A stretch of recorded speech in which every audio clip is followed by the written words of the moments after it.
할렐루야. 오늘도 이렇게 예배 자리 가운데 나오신 여러분을 주님의 이름으로 환영하고 축복합니다.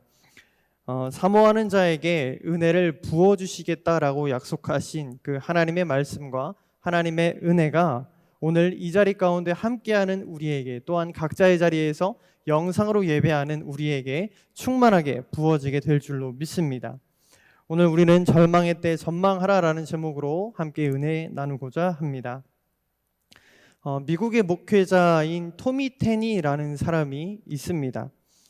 참 유명한 목회자이고 열정적인 목회자로 소문이 나 있습니다. 근데 그 사람이 쓴 책 중에 하나님의 관점이라는 책이 있습니다. 이 책은요 2006년도에 출판된 책이라고 합니다.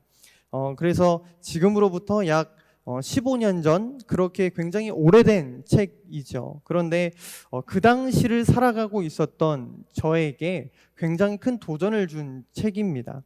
그래서 오늘 설교를 시작하기 전에 이 책 한 부분을 인용하면서 또 소개하면서 설교를 시작해 보고자 합니다. 이 책의 저자인 토미 테니라는 사람이 이제 어느 날 가족들과 함께 여행을 갔다고 합니다. 그 가족들과 함께 그 주변의 경관들을 가족들과 함께 돌아보고 참 일정을 행복하게 모두 마쳤습니다. 그리고 막내딸이 한 명 있었다고 합니다. 그 막내딸과 함께 호텔 엘리베이터에 타서 정말 호텔이 어마어마하게 으리으리한 그 엘리베이터를 타면서 그 딸이 굉장히 경탄을 금치 못했다고 합니다. 굉장히 커다란 호텔일수록 엘리베이터 역시도 굉장히 아름답고 경관이 참 수려하죠. 그래서 함께 탄 막내딸이 참으로 신났던 것 같습니다. 그런데 문제는 그 엘리베이터라서 매 층마다 서게 되었습니다. 그런데 사람들이 그 층 설 때마다 사람들이 그 엘리베이터로 밀려들기 시작했다라고 합니다. 순식간에 그 엘리베이터는 사람들로 북적북적하고 가득하게 되었고, 사람들 틈 바구니에 그 어린 막내딸이 끼게 되었습니다. 그 사람들 틈 바구니에 끼게 된 그 막내딸의 시선은 지금 사람들의 무릎 높이 정도, 그 정도 되었다고 하지요. 그러면 그 막내딸의 시선은 사람들의 무릎이나 아니면 핸드백이나 사람들의 등 정도 그렇게 보였겠지요. 어른들이야 그렇게 좁은 엘리베이터라고 해도 사람들이 많아도 잘 참아낼 수는 있지만, 아이들에게 그것을 견디라라고 하는 것은 참 어려운 일일 것입니다. 또한 동시에 아이들에게 있어서 참 두려운 일이겠죠. 한번 생각해 보십시오. 만약 우리가 오늘 수요 예배 시간이 끝나고 교회 엘리베이터를 탔는데 그 엘리베이터 안에 성도님들이 가득 차신 겁니다. 너무나 많이 타서 삐 소리가 날 만큼 만원 엘리베이터가 되었다고 생각해 보십시오. 답답한 일이긴 하지만 그곳에 계신 성도님들 잘 참아내시고 모두 내릴 때까지 인내하면서 잠깐 그 엘리베이터를 이용하실 수 있을 겁니다.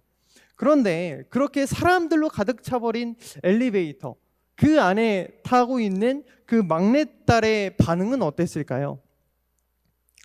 어떻게 반응할지는 물 보듯 뻔한 일이겠지요. 먼저는 굉장히 슬퍼하면서 굉장히 당황스러운 눈치를 보였다고 합니다. 그리고 한 가지 이 저자가 잊을 수 없는 말을 이 어린 딸이 했다고 합니다. 이 딸이 조그마한 그 팔을 손 위로 뻗치면서 너무나도 다급한 눈빛으로 아빠에게 이렇게 이야기했다고 합니다. 아빠, 나 좀 안아주세요. 밑에서는 아무것도 보이지를 않아요. 여기보다 더 잘 보였으면 좋겠어요 라고 아빠에게 요청했다고 하죠. 아빠는 그 요청을 듣고 어땠을까요? 그 어린 딸을 품에 안고 아빠의 시선으로 그 엘리베이터에 있는 사람들의 모습들을 보게 했을 겁니다. 근데 제가 설교를 준비하면서 이 예화가 떠오르는 것, 그리고 이 어린 딸이 한 이 어쩌면 짤막한 이 문장이 제 마음속에 와닿았던 이유가 무엇이었을까요? 어쩌면 이 외침이, 이 간구가 오늘 우리가 하나님 앞에 기도하는 기도 제목과 비슷해 보이기 때문이었습니다. 우리는 지금 코로나 바이러스로 인하여서 지금 예배하는 우리가 마스크 없이는 예배할 수도 없는 상황이 되었습니다. 또 삶의 여러 가지 문제로 인하여서 우리는 절망의 때를 지나가고 있습니다. 코로나 바이러스로 인하여서 참 삶의 생계가 어려워지신 분들도 있고, 또 요즘에 참 어려워하는 그 가정들의 모습을 볼 때마다 참으로 마음이 너무나 아픕니다. 언제 이런 상황이 종식되어질지 우리는 알 수 없는 것이 사실입니다. 우리가 간절히 기도하고 하나님 앞에 부르짖지만 이 상황이 언제 끝날지 우리는 알 수가 없는 것이 사실이죠. 백신을 맞고 백신이 나오고 치료제가 나온다 하더라도 이 코로나 바이러스가 언제 끝날지 우리는 알 수 없는 것이 사실입니다. 마치 지금 우리의 삶이 엘리베이터 안에 갇혀져 버린 이 어린 막내딸의 모습처럼, 사람들의 무릎만 보이는 그 아이의 시선처럼 어쩌면 아무것도 보이지 않고 볼 수도 없는 상황을 지내고 있는 것이 지금 우리의 현실이다라는 생각이 들었습니다.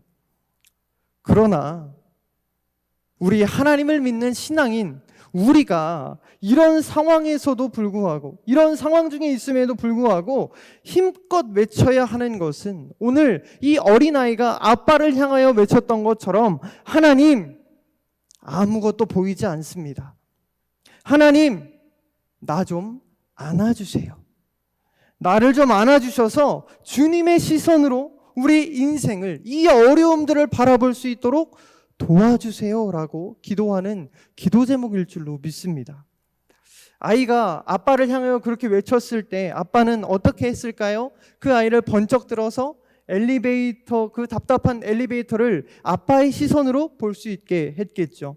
오늘 우리도 하나님 앞에 이런 기도를 올려드릴 때 하나님께서 역시 마찬가지로 우리의 이 기도를 들으시고 우리를 번쩍 안아주셔서 주님의 시선으로 우리의 삶을 바라보게 하실 줄로 믿습니다. 참으로 어려운 때, 절망의 때를 지나는 우리이지만 그럼에도 불구하고 하나님의 시선으로 이 어려운 때를 지나게 되어질 때에 우리는 감사함으로 하나님의 이름을 찬양하며, 그럼에도 불구하고 우리와 함께 하시는 그 하나님의 이름을 높여드리게 될 줄로 믿습니다. 오늘 우리가 함께 읽은 이 본문, 너무나도 잘 알고 있는 본문이지요. 회당장 야이로와 또 12해 동안 혈류병을 앓은 여인, 이 두 명의 사람 역시도 마찬가지였습니다. 정말 절망의 때를 지나고 있던 이 두 사람에게도 동일한 외침이 그들 가운데 있었습니다. 오늘 본문을 통해서 우리 또 본문을 살펴보면서 하나님께서 그들에게 무엇이라 말씀하셨는지, 또 오늘 우리에게 주시는 하나님의 말씀은 무엇인지 함께 생각해 보고자 합니다. 12해면 몇 년일까요? 네, 너무나 쉬운 질문이죠. 네, 12년입니다. 이 12년 동안 혈루증을 앓아온 한 여인이 있었습니다. 이 혈루증에 대해서 쉽게 설명을 해드리면 만성 자궁출혈이라고 합니다. 월경의 때가 아닌데도 그럼에도 불구하고 계속해서 출혈이 일어나는 것을 의미하죠. 여성 우리 성도님들께서는 아마도 이 얘기를 들었을 때 참으로 남의 일이 아니라 본인의 일이라고 그렇게 느끼셨을지도 모르겠습니다. 저는 이제 남성이라 그렇게 그것의 아픔이 어떨지는 잘 모르겠지만 참으로 고통스럽지 않았을까라는 생각이 들죠. 그런데 이것은요, 그 구약 시대 당시에 굉장히 부정한 질병으로 여겨졌다고 합니다. 누구든지 이 혈류증 걸린 여인과 함께 눕거나 여인이 앉은 의자에 앉거나 또 그 여인을 만지거나 그 여인과 접촉하면 부정하게 되었습니다. 그래서 여인과 접촉한 사람은 바로 목욕제계를 해야 했고 의복을 빠는 그런 율법이 기록되어져 있었습니다. 때문에 이 혈루증을 앓고 있던 여인은 그 당시에 문둥병자와 같이 사회적으로 격리되어지고 사회적으로 배제되었던 인물입니다. 마가복음 5장 26절의 말씀을 보면 이 여인이 자신의 이러한 처지를 분명하게 인식하고 있었던 것 같습니다. 이를 고치기 위해서 많은 돈을 들였다라고 말씀하죠. 그러나 이 여인의 질병 어땠습니까? 나아지기는커녕 오히려 그것이 더욱 심하게 되었다라고 성경은 기록합니다. 그 마음이 얼마나 무너졌을까요? 이 여인이 아마도 이 처음 질병에 걸렸을 때만 해도 그 마음은 아마 이 질병에서 곧 자유롭게 될 것이다 라고 기대를 했을 겁니다. 출혈이 계속되는 그 어려움이 있었지만 그래도 이 시기가 분명히 언젠가는 끝날 것이다 기대했을 것입니다. 그래서 그녀는 자신이 가진 모든 것을 쏟아부어서 자신의 질병을 치료하고자 노력했습니다. 그러나 그녀는 오히려 모든 것을 허비하고 자신이 가진 병세는 더욱더 악화되기만 했죠. 시간이 흐르면 흐를수록 사람들을 자신을 향한 시선 점점 냉담해지기만 했고 그녀를 사랑하던 사람들도 하나둘씩 그녀의 곁을 떠나기 시작했을 겁니다. 질병을 치료하기 위해서 수많은 의사들을 찾아다니고 수많은 병원을 찾아가고 수많은 정말 의사들을 찾아가 보았지만 누구 하나 그녀의 질병을 온전히 깨끗하게 하지 못한 상황이 이 여인이 겪고 있는 상황이었습니다. 이 12년 동안 12해 동안에는 계속되는 이 실패는 그녀를 절망 가운데로 몰아 넣었습니다. 아무것도 할 수 없다고 스스로 포기하게 만들었겠죠. 평생을 부정한 여인으로 그렇게 사람들과 격리되어서 외롭게 그렇게 살다가 죽는구나라고 생각했을지도 모릅니다. 결국 그녀는 오랜 기간 계속된 그 부정출혈이라는 그 어려움 속에서 자신이 경험하는 이 좌절을 인정하기로 한 것 같습니다. 자신의 이런 상황, 이런 좌절의 상황들을 부정하지 않고 더 이상 이 질병을 치료하고자 다른 이에게 의지하는 일을 내려놓겠다라고 생각했던 것입니다. 어쩌면 그녀가 이 좌절을 인정하였다라는 것은 일평생을 좌절과 절망 가운데 나는 그렇게 살다 죽는구나 라고 생각하는 그런 스스로의 다짐이지 않았을까? 그렇게 얼마나 오랜 시간이 흘렀을까요? 그렇게 좌절 속에 살아가고 있던 이 여인에게 한 가지 소문이 들려오게 됩니다. 예수님께서 오신다는 소식이었습니다. 어떠한 의사에게 데려가도 고침받지 못했던 이 여인 또한 귀신 들린 아이를 고치셨다는 예수님, 눈먼 맹인을 뜨게 하신 예수님, 뭔가 기적들을 일으키시는 그 예수님께서 자신이 살고 있는 동네에 오신다는 소문을 듣게 된 것입니다. 이렇게 생각하면 쉬울 것 같습니다. 예수님께서 이 용산동에 오신다면 우리의 마음은 좀 어떨까요? 그렇게 이 가까운 곳에 예수님께서 오신다는 그 소문을 듣고 이 여인은 다시 한번 용기를 냅니다. 정말로 좌절 가운데 있었지만 아무것도 할 수 없는 그런 형편의 가운데 있었지만 다시 한번 담대하게 믿음을 가지고 예수님께 나아갑니다. 여인은 예수님의 옷자락을 만지고 그 옷자락을 만짐으로 구원을 얻게 되어지는 기적을 경험하게 되었습니다. 그런데 사실 성경 본문을 보면 예수님을 만지고자 나온 사람은 이 혈루증 걸린 여인뿐만 아니었습니다. 여인 한 사람이 아니었습니다. 오늘 본문 24절의 말씀을 보면 큰 무리가 따라가며 애워싸 밀었다라고 기록합니다. 즉 예수님을 따라갔던 수많은 사람들, 정말 그 예수님의 옷자락을 만지고 예수님을 만지고자 원했던 그 수많은 사람들이 그 자리 가운데 있었다라는 것이지요. 그런데 그 기적을 경험한 것, 그 구원을 경험한 것은 이 혈루증 걸린 여인 한 명뿐이었다라는 겁니다. 결국 오늘 본문의 이 혈루증 걸린 여인에게는 예수님의 옷자락을 만진 그 바탕에는 무언가 특별한 것이 있었다라는 것이죠. 그것은 그녀가 자신의 절망을 인정하고 절망의 때를 지나감을 인정하고 예수님만을 소망 가운데 바라본 것입니다. 여인은 자신의 절망을 인정하고 예수님이 자신의 소망이심을 인정하며 또 예수님만을 바라보았을 때에 기적을 경험하게 된 것이지요. 오늘날 우리도 마찬가지인 것 같습니다. 오늘 우리가 우리의 삶을 살아가다 보면 절망적인 상황을 마주할 때가 참 많은 것 같습니다. 아무리 노력해도 우리의 상황이 나아지지 않고 우리가 노력하고 애쓸수록 우리의 절망적인 상황은 점점 더 깊어갈 때가 있습니다. 혈루증 걸린 그 여인의 모습처럼 여러 방법으로 노력하고 또 애써 보았지만 상황이 나아지기는커녕 사람들의 냉대와 또 사람들을 향한 상처와 실망만 우리 마음 가운데 찰 때가 있다라는 것이죠. 그럴 때 우리는 정말 절망하고 좌절하는 것 같습니다. 우리가 정말 노력해도 우리 힘으로 안 될 때가 있다라는 것을 우리가 경험할 때 우리는 정말로 좌절합니다.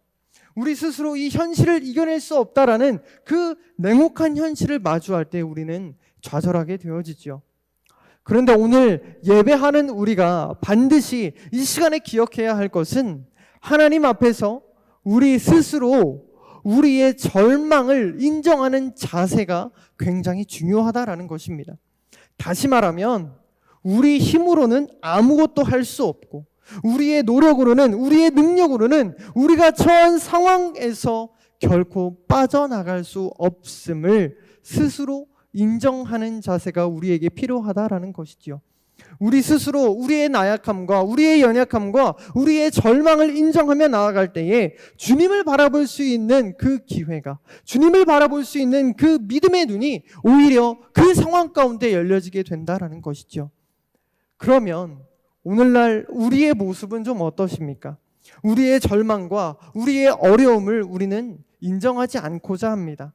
나는 괜찮다고, 나는 아무렇지 않다고, 나는 하나님과의 관계가 돈독하고 나는 절망의 때가 아니라 평안의 때를 지나고 있다고 스스로 그렇게 위로하곤 합니다. 여러 위기들 가운데 우리 스스로 그 해결책을 찾으려 하는 것이 우리의 모습이죠. 마치 엘리베이터 안에 갇힌 그 아이가 꽉 찬 사람들 속에서 그 앞이 보이지 않는 상황임에도 불구하고 우리는 괜찮다고, 우리는 절망의 때를 지나는 것이 아니라 우리의 상황을 내가 견뎌낼 만하다고 그렇게 스스로 위로하며 살아가고 있는 것이 우리의 모습인 것입니다. 그러면 우리 삶의 기적은 언제 일어날까요? 그렇게 절망의 때를 지나고 우리 스스로를 격리하고 우리 스스로 절망의 때를 지나고 있음을 인정하지 않는 우리에게 기적은 언제 일어나게 되어집니까? 언제 우리의 절망 가운데에서 우리가 건짐받게 되어질까요? 우리가 우리의 절망을 인정하고 우리의 희망 되시는 주님만을 바라볼 때 우리는 기적을 경험하게 될 줄로 믿습니다. 혈루증 걸린 여인이 자신의 절망을 인정하고 그 가운데에서 주님의 옷자락에 손을 대었을 때 기적을 경험하게 된 것처럼 우리 역시도 우리의 절망과 우리의 어려움 속에도 그럼에도 불구하고 아버지의 이름을 부르고 믿음으로 주님 앞에 나아갈 때에 주님께서 우리 삶에 베푸시는 기적을 경험하게 될 줄로 믿습니다.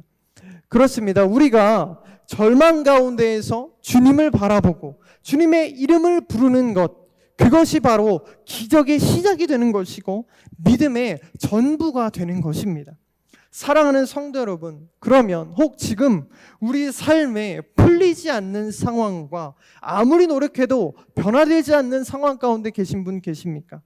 그것이 너무나 오래 지속되어서 나 스스로 절망의 늪에 조금씩 빠져들어가고 계시는 분 계십니까?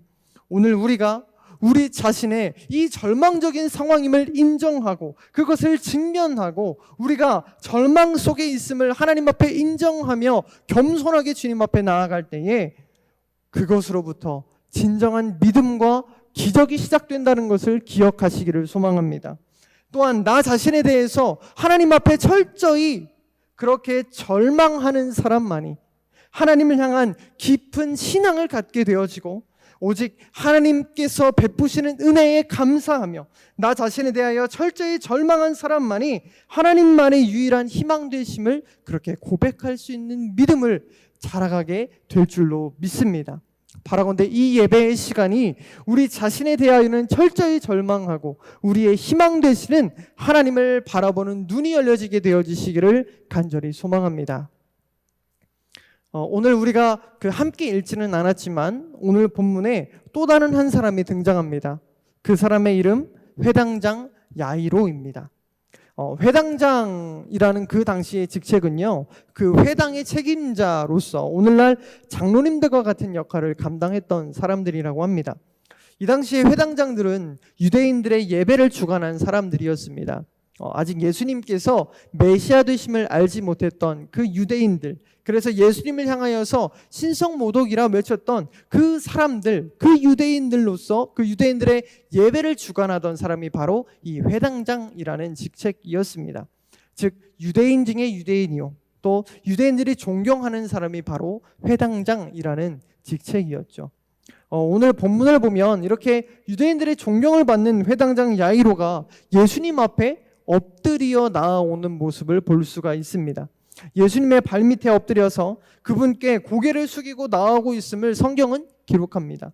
이것은 회당장 야이로의 간절한 마음을 우리에게 보여주는 것이지요. 회당장 야이로의 딸 어땠습니까? 건강이 좋지 않아서 죽을 위기의 순간에 있었습니다. 만약 제 아이가 그렇게 죽을 위기에 처했고 오직 예수님만이 그것을 고치실 수 있다라고 한다면 저 역시도 예수님 앞에 나아가서 무릎 꿇고 엎드려서 주님, 우리 딸 좀 살려주십시오, 그렇게 간절하게 울 것 같습니다. 그런데 그 당시에 회당장은 돈이 없는 것도 아니었습니다. 권력과 지위가 없는 것도 아니었죠. 회당장의 그 당시의 지위로는 자신의 딸을 살리기 위해서 어떤 방법이든 다 쓸 수 있는 사람이었습니다. 오히려 앞서 말씀드린 그 혈류증 걸린 여인보다도 더욱더 많은 방법을 동원하여서 자신의 딸을 고치기 위해서 노력했을 겁니다. 그러나 그랬던 그가 예수님 앞에 모든 것을 내려놓고 나아옵니다. 만약 유대인들이 이 모습을 보았다, 아마도 굉장히 깜짝 놀랄 만한 일이었겠죠. 자신의 회당장 지위가 박탈될 수도 있는 일이었습니다. 그가 갖고 있는 명예를 모두 잃어버릴 수도 있는 일이었죠. 그러나 그 회당장 야이로는 자신의 딸을 살리기 위하여서 예수님 앞에 엎드려 나아갑니다. 예수님 외에는 도저히 자신의 힘으로 할 수 없음을, 그 역시도 절망 가운데 있음을 그가 깨달았기 때문입니다. 자신의 절망의 상황을 인정하고 그 역시도 예수님 앞에 나아오게 되었죠. 예수님께서는 야이로의 이러한 모습을 보시고 그의 딸을 고치시기 위하여서 한 걸음씩 옮기기 시작하십니다. 이때 야이로의 마음이 어땠을까요? 만약 제가 야이로였다면 굉장히 기뻤을 것 같습니다. 드디어 내 딸을 살릴 수 있구나, 드디어 내 죽어가는 딸이 살아날 수 있겠구나 라고 그렇게 너무나 기뻤을 것 같습니다. 아마도 야이로의 마음도 동일했겠죠. 그렇게 설레고 기뻐하는 마음으로 예수님을 자신의 집으로 모십니다. 그런데 참 이상하게도 그렇게 야이로의 집에 가던 도중에 앞서 말씀드렸던 12해 동안 혈류증 앓은 여인의 모습이 등장합니다. 마치 예수님께서는요, 그 마음이 급한 야이로는 안중에도 없으신 듯이 예수님의 옷자락을 만진 여인을 오히려 그 이름을 불러 찾으시고 그녀와 대화하시고 또 그녀를 돌려보내시기까지 합니다. 다급한 야이로의 마음과는 달리 예수님의 모습은 너무나도 여유 있는 모습이셨죠. 만약 제가 그런 상황에 있었다, 제가 아마 예수님께 재촉하지 않았을까요? 예수님, 빨리 가셔야죠. 제 딸이 죽어갑니다. 예수님, 제 딸 좀 살려주세요. 그렇게 간절히 외치지 않았을까요? 그런데 참으로 안타깝게도 바로 그때 회당장 야이로의 집에서 사람들이 나옵니다. 나와서 그의 딸이 죽게 되었음을 이야기하죠. 자신의 모든 권력과 명성, 명예 모든 것을 내어버리고 예수님 한 분만을 붙잡았는데 예수님께서 여유롭게 다른 사람을 고치시고 또 대화하시는 중에 그의 사랑하는 딸이 죽게 된 것입니다. 참 어땠을까요? 야이로의 마음이. 야이로가 원했던 것, 이런 것이 아니었을 겁니다. 23절에 기록되어져 있는 것처럼 야이로가 원했던 것은 예수님께서 죽어가는 그 자신의 딸에게 손을 얹어주시고 안수해 주시고 직접 말씀해 주셔서 그 아이의 병이 낫는 것이었습니다. 그러나 주님은요, 야이로가 원하는 대로 움직이지 않으셨습니다. 주님은 주님의 뜻과 주님의 방법대로 그 모든 계획들을 이루어 가셨습니다. 그런데 분명히 이 야이로는 자신의 절망을 인정하고 주님을 바라보고 주님께 도움을 요청했는데 어떻게 이런 일이 일어날 수 있었을까요? 그가 자신의 생각과 자신의 방법대로 주님이 움직여 주실 것이라 그렇게 기대했기 때문입니다. 또한 자신이 계획하고 생각한 대로 주님께서 역사하실 것이라 믿었기 때문입니다. 혈루증 걸린 여인처럼 이 야이로 역시도 절망 가운데에서 주님을 찾았습니다. 그러나 그는 주님을 자신의 방법대로 움직이고자 했고, 자신이 원하는 방법대로 딸을 고쳐주시기를 기대했고, 주님이 자신의 뜻대로 움직이기를 그렇게 원했던 것이지요. 즉 야이로는 혈루증 걸린 여인과 동일하게 절망 가운데에서 주님을 찾은 사람이었지만, 자신의 방법과 자신의 생각을 가지고 주님을 찾았던 것입니다. 오늘날 우리의 신앙생활도 마찬가지입니다. 우리는 하나님께서 내가 원하는 타이밍에 또 내가 원하는 방법으로 하나님께서 일하실 것을 기대합니다. 하나님께서 우리가 원하는 때에 정확히 움직여 주시기를 기대하고, 풀리지 않는 문제를 주님께서 당장 해결해 주시기를 기대하고, 또 자녀가 원하는 대학에 합격하기를, 또 내가 겪고 있는 질병이 당장 사라지기를 기대하는 것이 솔직한 우리의 마음입니다. 그러나 오늘 우리가 기억해야 할 것이 있다면, 하나님은 우리의 생각과는 다르게 일하시는 분이시라는 사실입니다. 우리가 원하는 때에 우리가 원하는 방법대로 일하여 달라고 간구할지라도 그것이 주님의 뜻과 주님의 계획에 맞지 않고 하나님의 마음과 그렇게 뜻에 일치하지 않는다면 하나님은 그 기도에 응답하지 않으신다라는 사실이죠. 우리가 하나님에 대하여 갖고 있는 오해가 한 가지 있습니다. 그것은 하나님을 우리의 생각대로 또 우리의 뜻대로 움직일 수 있다라는 생각입니다. 즉 하나님을 우리의 마음대로 이용할 수 있다라는 참으로 교만한 생각이 저뿐만 아니라 우리에게도 있는 것이 사실입니다. 만약 그런 생각을 우리가 갖고 있다면 우리의 신앙을 반드시 점검해 보아야만 합니다. 그러면 오늘 우리가 해야 할 것은 무엇입니까? 우리의 생각을 뛰어넘어 일하실 주님을 기대하고 바라보는 것일 줄로 믿습니다. 더욱더 그 주님을 신뢰하는 것일 줄로 믿습니다. 이사야서 55장 8절과 9절의 말씀을 보면, 이는 내 생각이 너희의 생각과 다르며 내 길은 너희의 길과 다름이니라. 여호와의 말씀이니라. 이는 하늘이 땅보다 높음같이 내 길은 너희의 길보다 높으며 내 생각은 너희의 생각보다 높음이니라. 사랑하는 성도 여러분, 어쩌면 우리는 이미 우리의 절망을 인정하고 그 가운데에서 주님께 간절히 부르짖었는지도 모릅니다. 또 절망 가운데에서 하나님 나 좀 도와주십시오. 하나님 나 좀 안아주십시오. 하나님 나를 좀 붙잡아 주십시오. 그렇게 주님의 이름을 찾고 찾았는지도 모르겠습니다. 그런데 참 응답하지 않으시는 그 하나님으로 인하여서 더 좌절하고 실망의 늪으로 빠져들었는지도 모르겠습니다. 그러나 오늘 예배하는 우리가 반드시 기억해야 할 것은, 하나님의 생각은 우리의 생각보다 높고 우리의 기대보다 하나님은 더 크게 일하실 것이라는 사실입니다. 야이로가 기대했던 것은 그의 딸에게 예수님께서 직접 손을 얹으셔서 딸이 구원받는 것이었지만, 하나님의 뜻과 하나님의 계획은 그 딸을 죽음 가운데에서 다시 일으켜 세우시는 것이었습니다. 우리가 우리의 모든 기대들을 내려놓고 하나님의 생각과 우리의 생각이 다르고, 또한 하나님의 높으심과 우리의 낮으심을 인정하면서 겸손하게 하나님의 일하심을 기다릴 때에 하나님은 우리의 생각과 뜻보다 더 크고 더 깊게 일하실 줄로 믿습니다. 사랑하는 성도 여러분, 오늘 우리는 우리의 절망을 인정해야 합니다. 또한 우리가 지금 절망하고 있다는 것을 부인하지 않아야 합니다. 또 그것을 인정하면서 하나님 앞에 겸손함으로 나아가야 합니다. 오히려 그때 주님께서는 우리의 시선을 들어서 주님만이 우리의 소망 되시고 주님만이 우리의 희망 되심을 반드시 우리가 깨닫게 하실 줄로 믿습니다. 또한 우리는 주님이 우리 인생보다 우리 인생을 향하여서 더 크신 뜻과 계획을 갖고 계심을 인정해야 할 줄로 믿습니다. 우리의 생각대로 일하시는 하나님이 아니라 우리의 생각을 모두 내려놓고 하나님의 뜻과 하나님의 방법대로 순종하며 나아갈 때에 하나님께서 우리에게 주님의 일하심을 경험케 하시고, 또한 더 크신 하나님의 은혜와 은총을 경험하게 하실 줄로 믿습니다.